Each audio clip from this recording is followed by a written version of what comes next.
I bet these boys are a handful. Well, you know all about that. Great apes being your closest relative.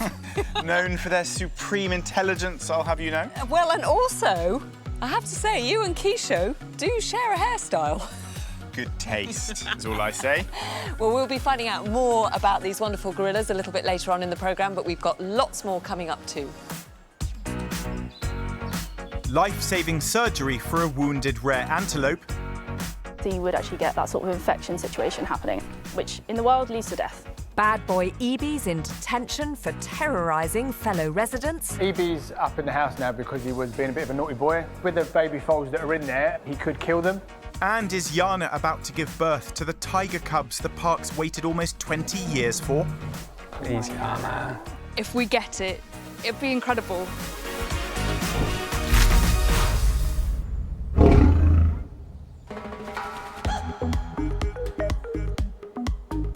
Any keeper here will tell you that no 2 days are the same. But in a park of more than 1,000 animals, a certain amount of routine is necessary. And I'm helping out with one of the most important jobs of the day, breakfast rounds. It's all quiet here in Jungle Kingdom because it's very first thing in the morning and I'm here with Alessandra. Good morning. Good morning. So what have you got planned for me this morning? So my first job every Yeah. morning is a check round to make sure everyone is healthy. Yes. And well, all there, really. All that. So a bit of a head count Yes. and a bit of a health check. Yes, exactly. Right. Gosh, we've got quite a lot to do then. We have. We're going to start with the cheeky meerkats. Hello. Are these the boys or the girls? Because you separate them, don't We've got the boys out. Hopefully we have 11. We also want to make sure everyone's okay, that there's been no squabbles overnight. They do like a fight, don't they? Yes, they do. And that's why it's so important to check them. 1, 2, 3, 4, 6, 7, 8, 9, 10, 11. I make it So 11, all so we're here. all present and correct. They are so lively. I don't sort of imagine meerkats ever really sleeping. They do. Not very much, though. Meerkats are definitely early risers. Yeah. In the wild, they'd be early risers as well. So as soon as the sun comes up, they'd be out of their burrows, Yeah. foraging for food. But health-wise, what are you looking at?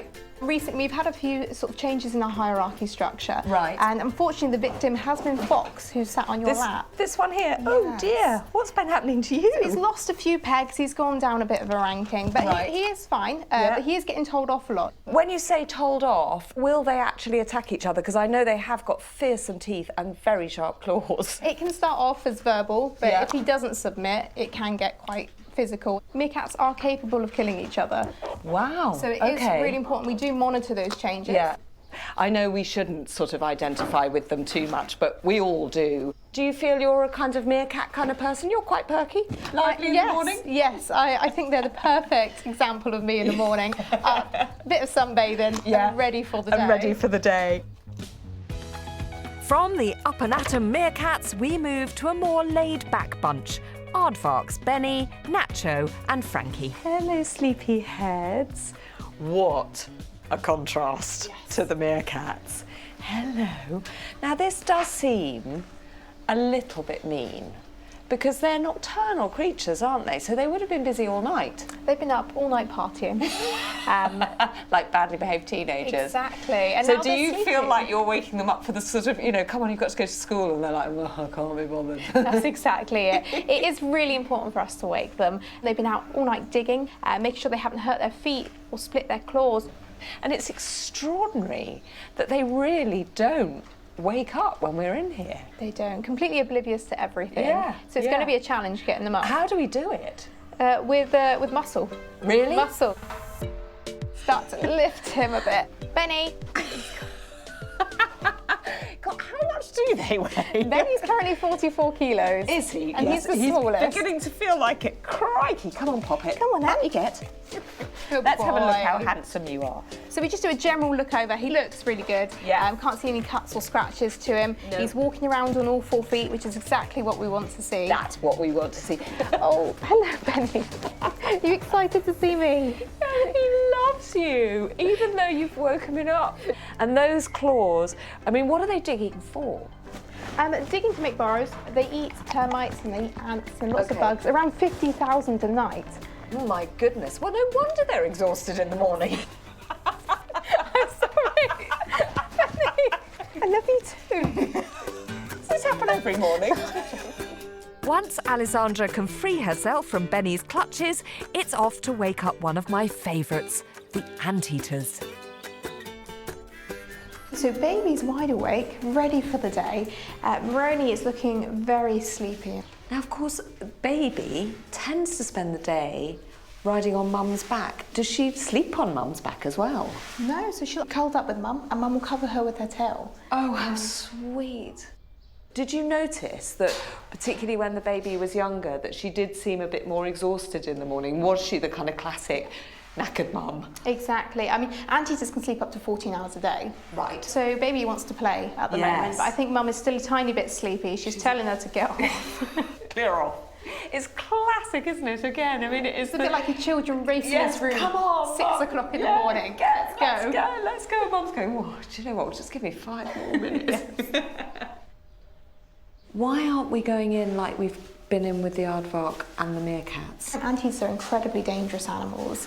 Not to mention she's got a baby as well, so Right. she's going to be very protective. They are just the most wonderfully curious creatures. But they're perfectly designed for their environment.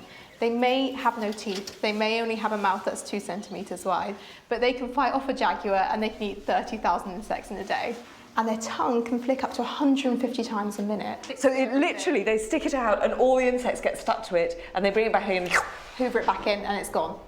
and then do it again. Exactly. That's hilarious. So the meerkats are up and at 'em. Yes. The aardvark's probably back to sleep. Yeah. And Maroni has had a nice sunbathe and the baby is ready for the day. Exactly. Everyone's ready for the day. Everyone's ready for the day. I'm practically ready for bed again. I'm exhausted. You should join the aardvark. I should. That's a brilliant idea. I'll see you later.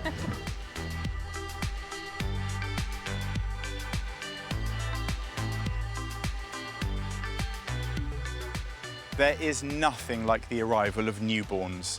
Here in Wolf Wood, the 7 new wolf pups are thriving.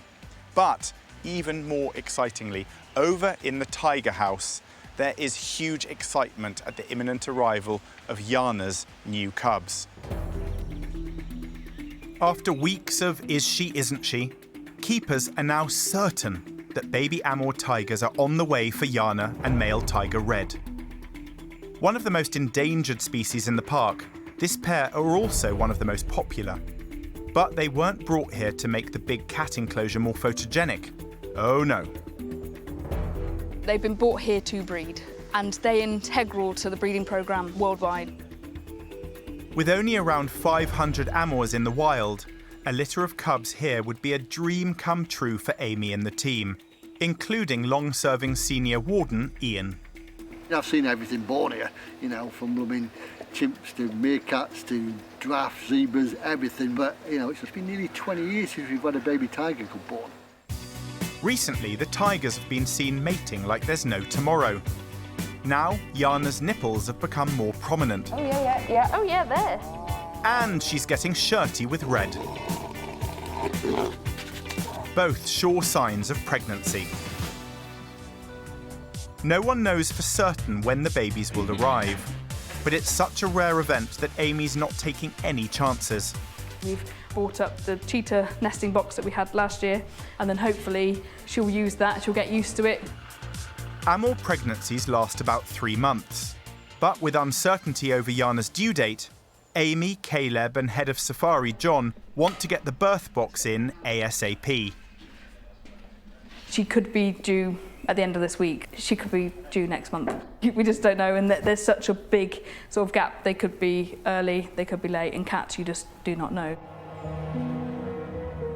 In the wild, a pregnant female would take herself off to a secluded spot, well away from the male. Yana's already been separated from bad boy Red. And Amy's hoping the birth box will give her the peace and quiet she needs to have her cub safely. This is making a very large bed for a cat. We know cats like to sit in boxes, so hopefully she'll come straight in and she'll be quite happy and content in there. And now the maternity ward's good to go. There's just one more tiny detail. Baby photos. So Keeper Caleb and Rachel are having CCTV installed to capture the birth. We're not taking any chances. We've got 3 cameras set up in the cubbing den. It's really important for us so that we can capture the birth and the early stages of life of these cubs, because we want to know how she gives birth, whether there's any complications, whether the cubs are developing properly. We want to know as much information to keep them alive and as happy as possible. And also, we can't get involved in any of the birth if we can help it. So we can close the store here, capture it all, see if she's okay, and then if we need to go in, we can get closer and have a look. It's all systems go for tiger cubs. But will Yana like her birthing suite? John's letting her in to take a look. She'll probably notice something's new, so I'm thinking she'll go straight for the nest box. Animals always surprise you though, so maybe not, we'll see.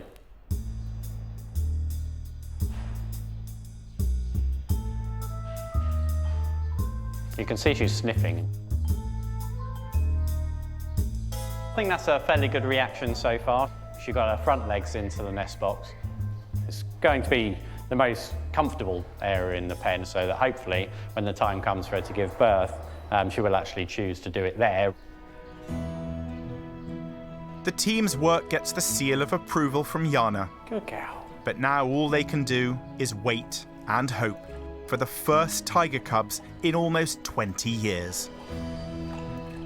I've watched these guys since they arrived, so it'd be a monumental moment to capture Yana giving birth. Being able to breed tigers, for us, it'd be just phenomenal.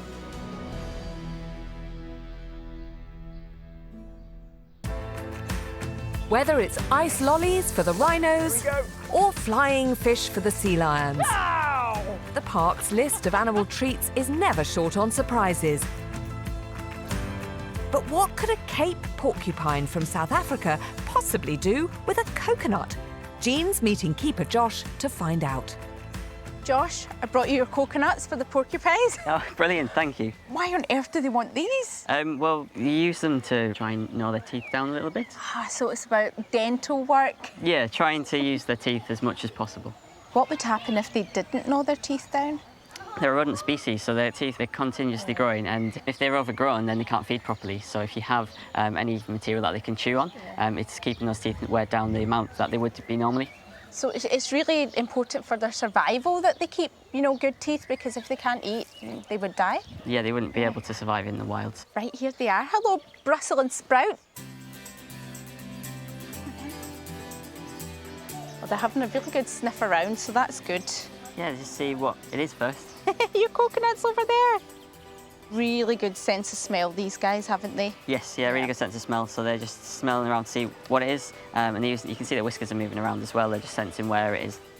So what will happen? They'll just gnaw away? Yeah, hopefully they'll gnaw away and maybe they'll get into it. And they could actually crack coconut? It could get into it, yeah, put a little hole into it. But you've got some coconuts that they've had a gnaw on? Yes. Oh, look at that. They've had a real go at this one. Yeah, they haven't got really deep into it, but you can see that motion there where they've been using their teeth like chisels. Really quite deep there. So they must be pretty strong. Very strong teeth, yeah. They've got huge teeth, incisor teeth at the front. Well, I'm pleased to say they've had a really good go, Josh. Are you happy with their dental hygiene? I think so, yes. Excellent. Well, it beats a trip to the dentist.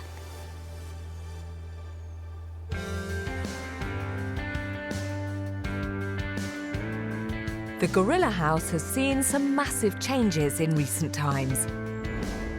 Resident silverback Keisho and his brothers Alfie and Avendi were joined last year by two new boys, Yuba from Spain and Savedi from Germany, creating a whole new set of challenges for team manager Mark. This is now just the start. This was getting them here. Now we have all the hard work involved in actually getting them together safely, and hopefully we can have a nice group of 5 out here in the enclosure. It's quite a calm environment, which is actually a delight to see. This is probably one of the first times I've actually seen all of them in here together. To accommodate the new arrivals, a brand new area has been added to the gorilla house. And I'm meeting Mark to see how the 5 boys have been getting on. Hello. How are you? I'm all right, you? This is all looking amazing up Good, here, isn't isn't it? Wow, is this your playground or is it actually, are they ever going to get This a go? is my retirement home. Hello, boys. How are you doing? They're great. Oh, they are looking great, aren't they? Yeah. So we've got quite a lot to catch up on because youngsters, you snuck them in before I could meet them. Have they settled in well with the other 3? Yes, really well. As you can see, all 5 out here together. Yeah. It was a tense few months. Was it? Yeah. And is that partly because of difference in age, or is it just bringing any new animal into an established group like the 3 of them? Well, obviously, because, as you say, established group of 3 brothers. Yeah. And not small either. No. And then we bring in these 2 little 7-year-olds who both speak different languages. One's German, one's Spanish. So there was a language barrier. And I mean, are you joking, or is that actually true? I think there's a very apparent language barrier. You know, it's like they didn't understand what our guys were talking about. Yuba was typically arm waving and shouting and screaming, which didn't do him any favours. Savedi, on the other hand, was very, very clever and played dead twice. Really? God, that must have been terrifying for you. So a fragile piece is holding for now, but it looks to me as if the newcomers have had a noticeable impact on the second oldest gorilla, Alfie. He's got more silver since I last saw him, don't you think? Has. I mean, he's coming up to 18 years old. Right. So it's a bit late to be turning into a silverback. That normally happens sort of early teens. But he's definitely got greyer. Groups of gorillas are led by a dominant silverback. For this bunch, it's Keisho, so could younger brother Alfie's salt and pepper look be a bid for power? Is he sort of becoming more behaviourally dominant and...?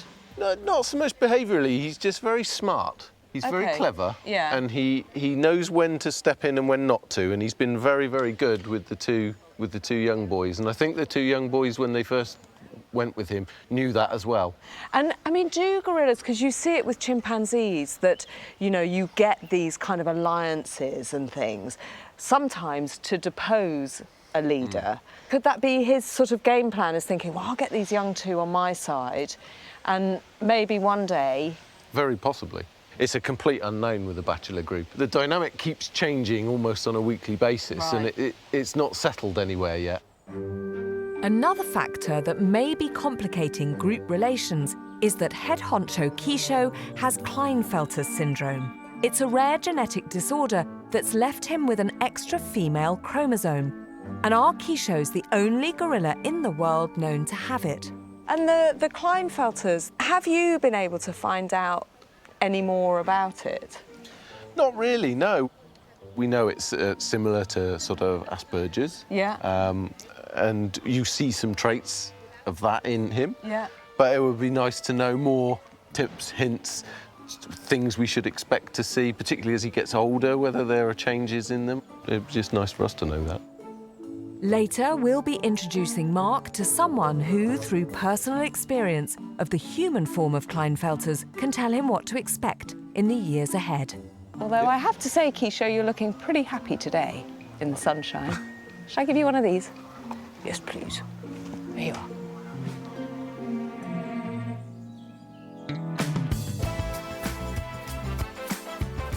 A quarter of the park's 140 species are threatened or endangered.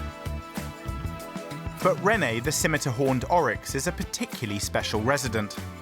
Native to North Africa, the Oryx species is actually extinct in the wild. You ready? Yeah, go. Come on, Oryx. And now Keeper Rosie has noticed a problem with young Rene. Her horns are actually growing in a direction that means they're actually touching the back of her, starting to cause some sores and things. We're getting a little bit of hair loss. And actually we are starting to see the skin underneath getting sort of touched by those horns and as a result getting cut. If the keepers don't intervene now, Rene's cuts could develop into a much bigger problem.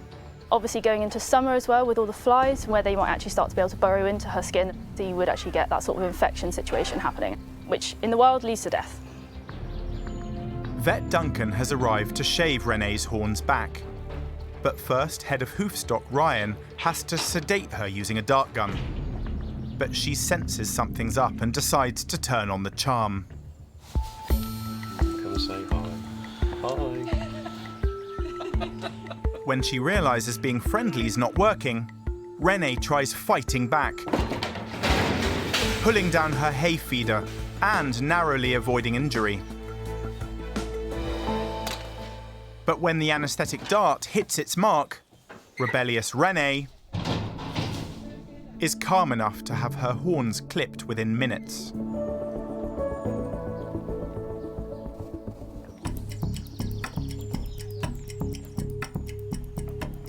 Oh, she looks sleepier now. All right, darling. Trimming back Oryx horns, which can grow to around 1 metre long, is a minor procedure, but it's still risky, so the team isn't taking any chances. So we're just holding the head up, making sure that she can breathe properly. Also, there's a little chance of regurgitation with these guys, and what we don't want them to do is then breathe it in and it can cause pneumonia. With Ryan positioning the horns, Duncan uses wire to cut them. The horns are made from keratin, like human fingernails. It's bleeding a bit. We've gone slightly too far down a bit. And they can also bleed like fingernails. Let's go a little bit further down now. Yeah. The team decides to cut the second one longer. It does mean wonky horns, but hopefully less blood. Is that better? Yeah. The myth of the unicorn comes from the Oryx. Egyptians would bind their twin horns together to make them look as if they had just one. By comparison, this is a relatively painless procedure. Over in minutes, Renee's now the proud owner of a pair of wonky horns. So these are actually the horn tips that we took off of Renee today. She's coming around really well. She's already up, sort of sat down with her head up, which is a really good sign. We're just waiting for her to come up onto her 4 feet, and then we should be able to put her out with the herd later on.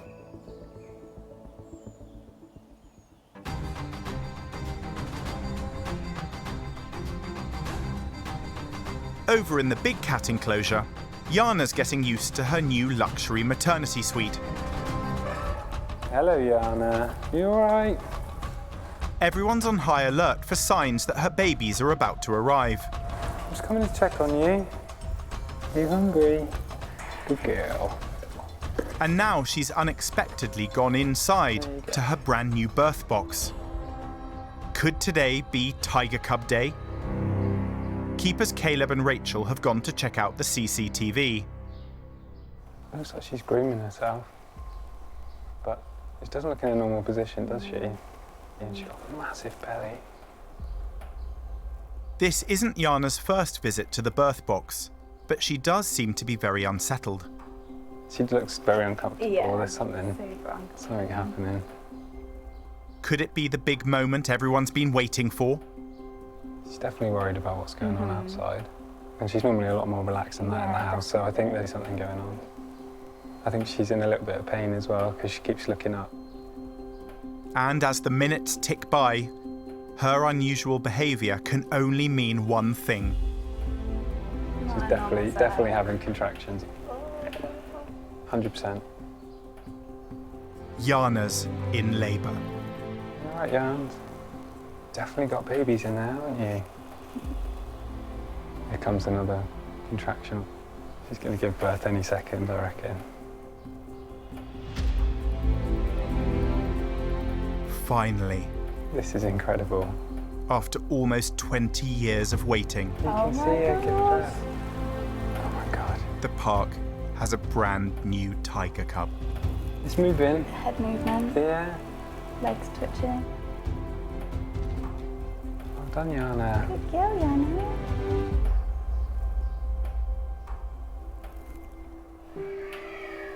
Oh. But less than a minute later, something goes terribly wrong. It doesn't look like it's moving. When the cub came out and it was sort of moving in response to being born, she picked it up and she looked like she sort of squeezed it. Now it is completely lifeless. In the wild, a female killing her newborn is not unusual. Species from dolphins to baboons do it. But Caleb can only guess at what made first-time mum Jana turn on her cub. It might be too soon for her to have cubs, or there might be something wrong with it that we can't see, so she's just deciding to try and get rid of it as quickly as possible. Whatever the reason, Jana's maternal instincts haven't left her, and she continues to groom the dead cub. Oh, she's almost concerned for it. Oh, it's hot. Could the park's hopes for tiger babies have died with Jana's lifeless cub? Or is it just possible that more little ones are on the way?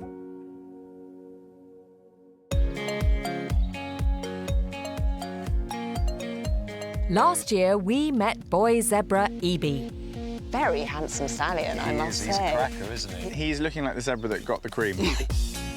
The only male in the herd, the hope was he would father the next generation of zebra. And a few days ago, I met Ebi's firstborn foal. Oh my goodness, it's happened. Now we're back at East Africa Reserve with head of hoofstock Ryan, and it looks as though Ebi's been very, very busy. Ryan, it's been a couple of years since we've had the sight of 4 sunbathing foals out in the field here. What a sight that is. Yeah, we're really pleased. Long time coming, you know, it was 2 to 3 years since we last had some foals here, so you know, myself and the team, everyone here was really excited when we knew that we were going to be getting some more. To see the giraffe and the zeb and the ostrich all together is just a wonderful sight. Yes, we're in, you know, we're in Wiltshire, so obviously there's that element to it. But other than that, you could really, you know, if you use your imagination, you can almost picture them just sat there in Africa. You really can. And how are the foals getting on? Really well. I mean, you know, generally we don't have to do anything. The zebra are fantastic mothers. You know, they've got such strong instincts when it comes to mothering a foal. So, you know, it's generally a case of just coming in the morning. Oh, and, you know, Kabibi's given birth or Olivia's given birth. So you haven't had to intervene or even kind of bring them in or anything? No, they because just, of they the time give birth of year. out here? Yeah, we just let them give birth out here, nice and natural. Amazing. Well, many congratulations. Thank you. As I say, always a treat to be here, isn't it? A little slice of Africa in the UK. 6 foals means one thing. Stallion Ebi, who arrived at the park last year, has more than earned his stripes. When he met the girls, he soon had them eating out of his hoof. But super stud Ebi isn't everyone's cup of tea, as lead keeper Darren knows. Ebi's kind of a bit of a Marmite zebra. You either love him or you hate him. He is brilliant at his job. He has his good days and his bad days. Some days he can be absolutely chilled out, best zebra in the world. Whereas other days we will spend a lot of time trying to make sure that he doesn't get a chance to chase our zebras. We've sometimes had 2 trucks in here to try and just calm him down and keep him away from everybody. But the bad days have outnumbered the good. Tearaway Ebi loves chasing other animals in the reserve. And that can only mean one thing: detention. How you doing, buddy boy?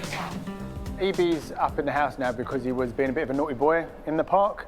Obviously, we had his girls down there, so we're protecting his girls, but he likes to chase the animals for fun. So he has been chasing the giraffe, he has been chasing the ostriches around. So for everybody's safety, we've decided to bring him up to the house.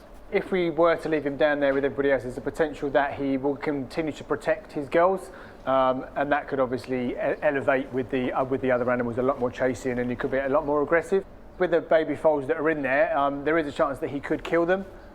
Worst case scenario, that could happen, and that's obviously not good for us as keepers, but it's not good for the zeb's mums either. Zebra stallions in general, they are known to be quite aggressive, so it's something that was always at the back of our minds that we would have to separate him off. So he'll be in here now for 30 days, and then we'll decide what's best for him. Hopefully, a month in the cooler will calm him down. In the meantime, thanks to Ebi, there are zebra foals once more in the park.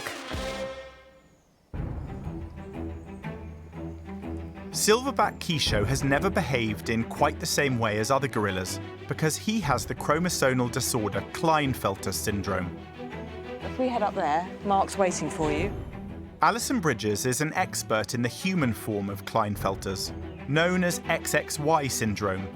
It affects 1 in 600 boys. And she and Kate are meeting Mark to pinpoint parallels between the human and animal conditions. Hi, Alison. Nice to meet you. So Mark Tai has been looking after this group of gorillas. Alison's own son has XXY, and she supports others with the condition. As the only known gorilla with Klinefelter's, Will she see any similarities in Keisho's behaviour? Mark, you noticed that Keisho did behave very differently. He can be quite confident, but then equally he can be the polar opposite and very nervous. Yes. And very unsure. But he's also really nice. Is what Mark is talking about something that you recognise? Yeah. When my son was little and he went to a nursery, he loved going, but he would go in the morning and he would sit down in the corner of the sand pit and he would just sit there and he would look all around him and he would stay there for 4 or 5 minutes. And then when he was ready, he just joined in. He just seemed to need that time to work out what was going on, what was, you know. Is that something you recognise? Absolutely. Yeah. The other thing that you have spotted and actually filmed for us is a facial expression, but you call it, what do you call it? Well, it's like a soup bowl, isn't it? Sometimes it's the first thing in the morning thing. He's woke up, we're about to start the daily routine, and he just looks not in the room. And, and his lip sort of drops down, and it seems to be the more his lip drops down, the more difficult he's going to be. But equally, he just snaps out of that. Right. Yes. You know what? It's like all of a sudden, it's like you can see. It's like someone's turned a switch on. And that completely resonates with your experience as well. Absolutely. For some reason we're not very sure of, but the X chromosome seems to affect the processing of information, and most of our guys need extra time to get themselves sorted, to think things through. One guy said, by the time I sort out what the conversation's about and formulated an answer, the conversation's moved on. Moved on, you know, so it's, I suppose, something similar to that. XXY and Klinefelters don't just slow down mental processing. Keisho is infertile because of the syndrome. Both humans and apes with the disorder also struggle with unexpected situations, and they absolutely hate noise, as Alison is quick to notice when a fight breaks out.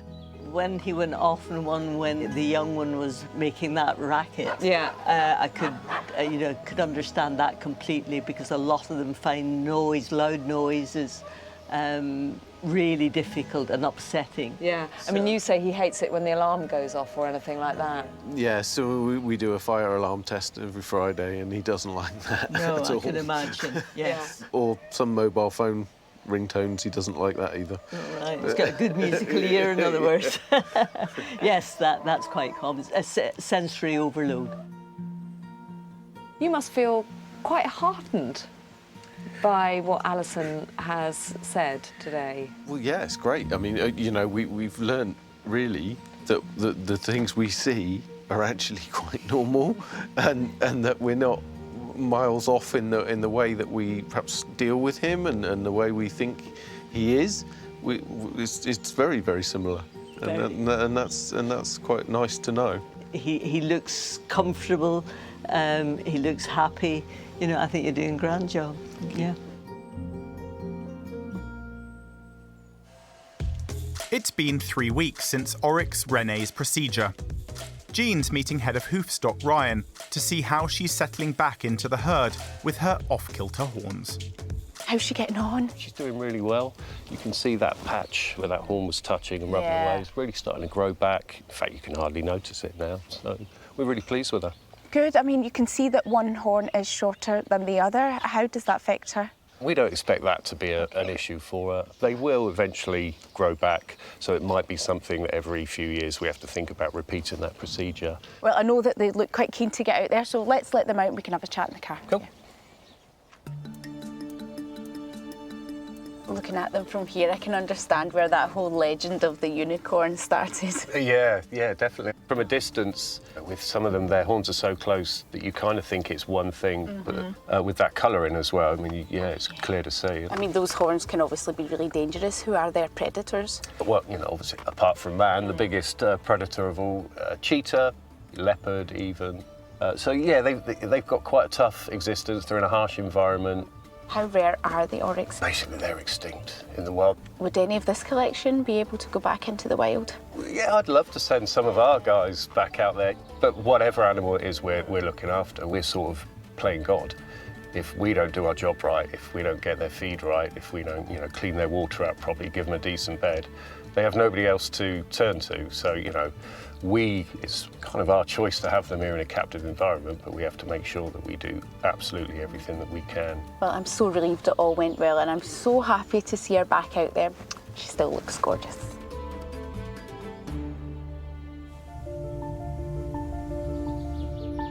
After an almost 20-year wait for baby tigers, the birth and sudden death of Jana's cub Nice hot. has left the whole park shell-shocked. We've lost a tiger cub. We don't know if she's got more in her.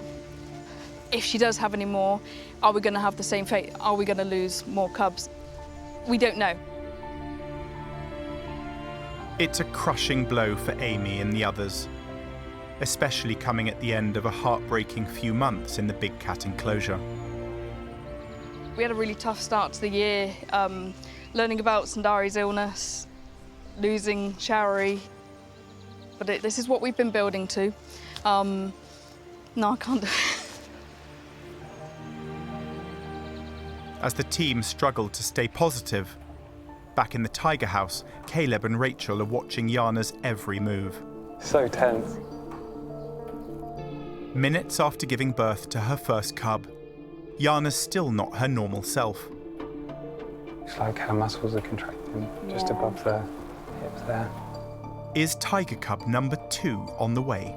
And will it stand any chance of survival? I think she's either clean enough after giving birth or she's about to give birth again, so please, Jana.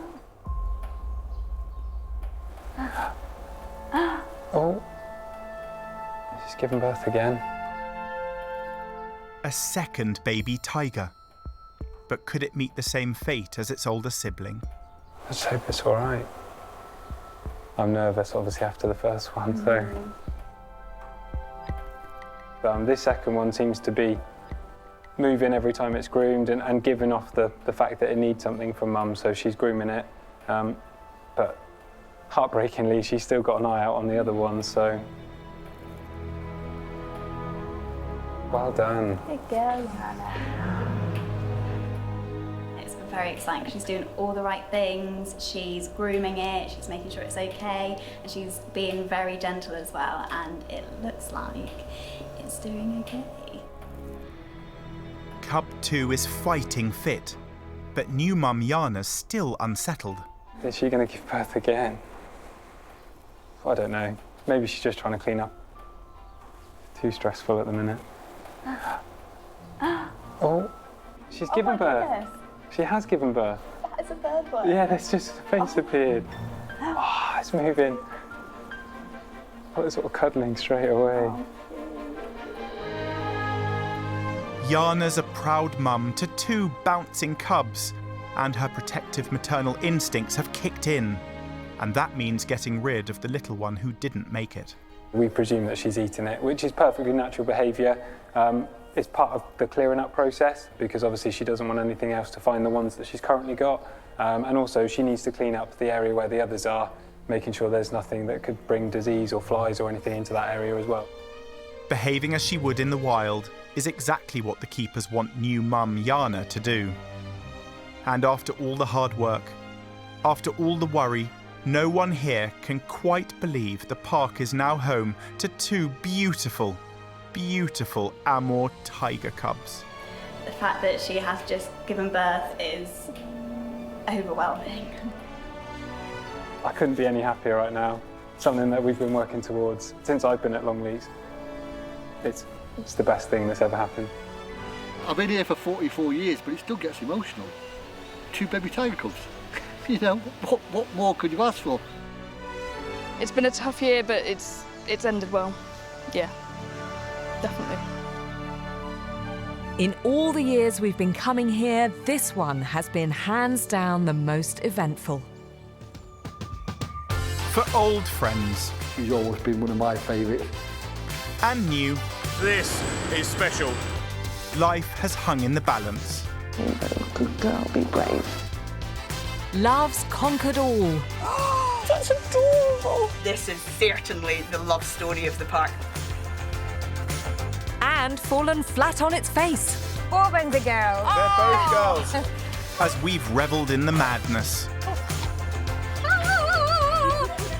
He's done it! Of our formidable... Yes! Whoa! Animal family. Don't look so horrified. Where's Kate? I can only see a pile of aardvarks.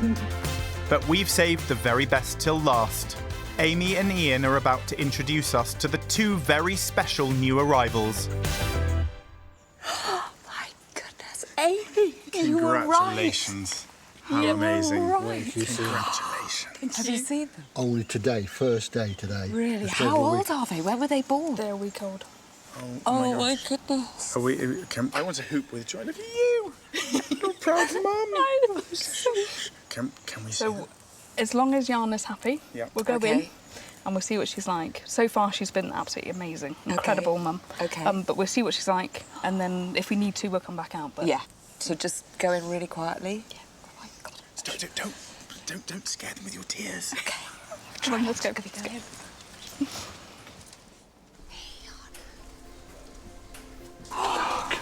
Oh, so tiny. So they're suckling right now. They're suckling right now, yeah, both of them. Look, look, look, look. Oh, look at her face. She's so gentle with that paw. Look at it. You know we have all the babies born, but 2 tiger cubs. You're crying. It must be dust. It must only be dust. Dust with me too. Congratulations. Oh, that's the most enchanting thing I think I've ever seen. How long will she stay here and away from others? She's got a secure area outside as well, so she can come and go. And then we'll build up to it. So hopefully after a couple of months, we'll start letting them out into the And I noticed there's a little camera in the corner, so you keep an eye on them remotely, but you leave them to it. Yeah, and it's been fantastic. And we can just sort of view from a distance and not have to come in here at all. And you can limit visitors to 2 emotional presenters.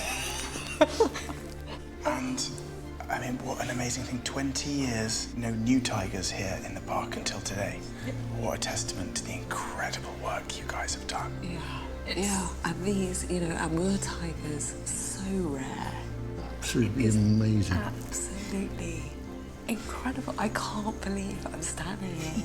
What a finale to the end of this year's Animal Park. Thank you so much for sharing it with us. I don't know what to say. That is the end of this year's series, but hopefully we'll see you next year, and then we can introduce you to these 2 amazing animals. Goodbye.